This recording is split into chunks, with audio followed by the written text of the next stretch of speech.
il y a un âge où les femmes, on ne se met plus avec un homme que tu dois construire. Un homme que tu prends, il n'a rien. Et c'est toi qui vas chercher à lui trouver le travail, l'aider à s'intégrer dans la société et tout. Pour nous qui sommes en aventure ici, tu vas encore aller prendre un homme qui n'a rien de rien. Parfois, il est lazy. Après, les femmes, vous vous plaignez. Il y a un âge où on ne prend plus un homme pour le construire, ma chérie. Quand tu atteins la quarantaine, ou bien quand toi-même, quel qu'en soit ton âge, tu as déjà des charges et des responsabilités. Tu as peut-être des enfants, tu as eu des enfants dans ton passé. Vous savez, les femmes, c'est comme le constat que moi j'ai fait, ce sont les hommes en fait qui ont compris ça. Il y a beaucoup d'hommes, quand vous allez par exemple sur les sites de rencontres, ou bien quand vous faites connaissance avec un homme, souvent ce que je constate, l'homme dit, je cherche une femme. Si tu as un enfant, s'abstenir. Je ne veux pas une femme sans enfant. Beaucoup de femmes aussi le font déjà. Mais l'enfant, c'est un détail. Okay? Mais nous, les femmes, on ne sait pas mettre un seuil de tolérance lorsqu'on recherche l'amour. On accepte tout et n'importe qui. On se dit, non, il n'y a pas d'homme parfait. Non, il n'y a pas d'homme parfait, mais il y a des hommes disciplinés. Il y a des hommes matures. Ils existent. Qu'ils soient africains, européens, américains, asiatiques. Mais tout dépend de comment est-ce que toi tu te vends, comment est-ce que tu te pèses. Comme tu es tellement désespéré, tu veux tellement changer ton profil Facebook pour dire que je suis en couple ou je suis mariée, tu acceptes n'importe qui.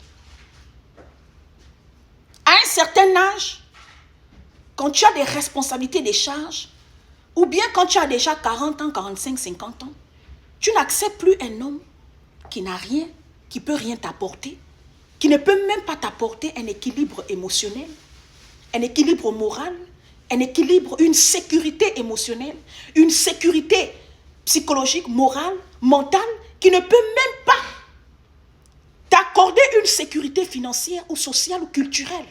Franchement, les femmes, parfois, quand on est malheureuse dans nos relations là, dans nos couples là, c'est parce qu'on n'a pas mis des bases dès le début.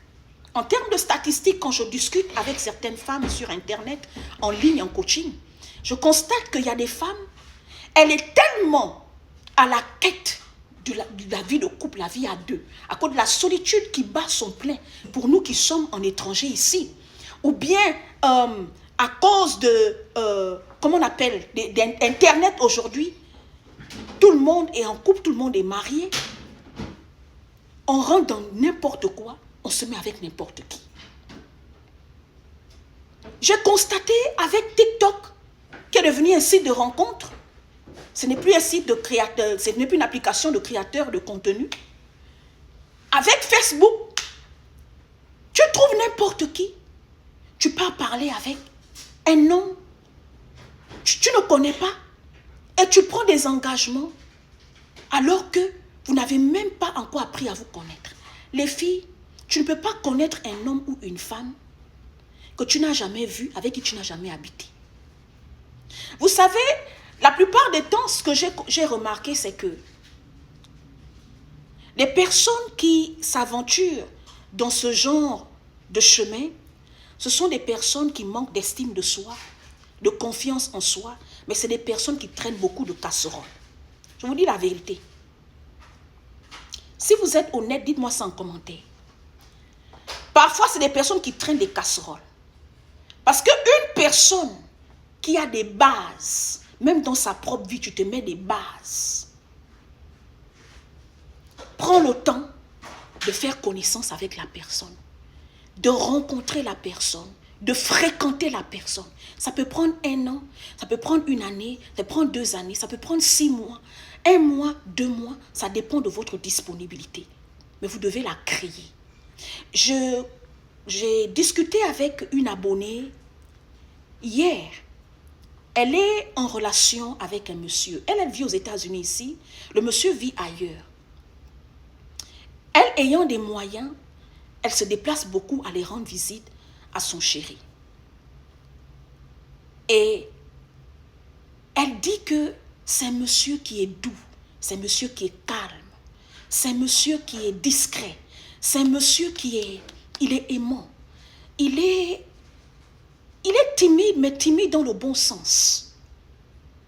C'est-à-dire que tu ne peux pas tirer une analyse précise sur un homme ou sur une femme si tu n'es pas rentré au contact de cette personne physiquement. Vous savez, les rencontres qu'on fait sur Internet, sur les sites de rencontres ou sur les réseaux sociaux, la personne peut te vendre une image d'elle qui est fausse au téléphone, par messagerie, virtuellement. Mais dans la vraie vie, tu vas découvrir en fait le fond. D'accord? Les défauts, les qualités, les points faibles et les points forts de la personne. L'autre danger, c'est que parfois, tu as déjà informé à tout le monde. Je suis en couple. Tu as déjà changé ton profil Facebook. De nouveau en couple. Et après, quand tu vas d'échec en échec sur le plan sentimental, tu penses peut-être que tu as la malchance. Tu te dis peut-être que tu tombes souvent sur les mauvaises personnes. Non, en fait, c'est la base. La base de comment est-ce que tu construis souvent tes relations. C'est comment est-ce que tu crées en fait, comment vous appelez ça? Le début. Si la base est fausse, tout ce que tu vas construire sera fausse. En termes de statistiques, la plupart des relations qui échouent, il y a le bruit s'il te plaît, la plupart des relations qui échouent, regardez un peu le contexte de beaucoup d'hommes qui vivent aux États-Unis ici, ou des femmes qui vivent aux États-Unis ici, des Africains. On va rechercher l'amour en Afrique. Nous, on vit aux États-Unis ici. Parce que vous êtes vus sur Internet, ou bien quelqu'un vous a mis en relation, en contact, à distance, ou bien vous êtes allé en vacances au pays, vous avez fait la connaissance d'une femme ou d'un monsieur.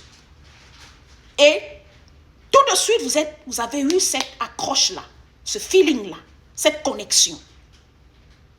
Et puis, vous créez des bases, des projets pour vous mettre ensemble.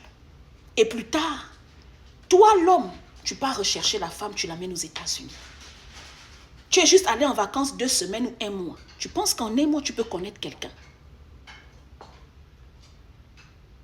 Vous pensez que les gens qui abusent des gens dans leur vraie vie, des voleurs, des escrocs, des manipulateurs, ceux qui font la sorcellerie, le vampire là. Les amis, il n'y a pas que le critère apparent. Il y a aussi le critère de fond.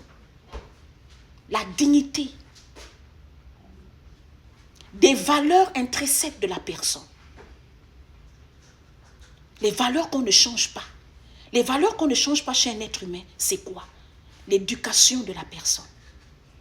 Les valeurs qu'on ne change pas chez un être humain, c'est quoi? C'est, par exemple, sa culture. Si tu n'as pas mis des bases dans une relation, tu vas toujours te faire avoir.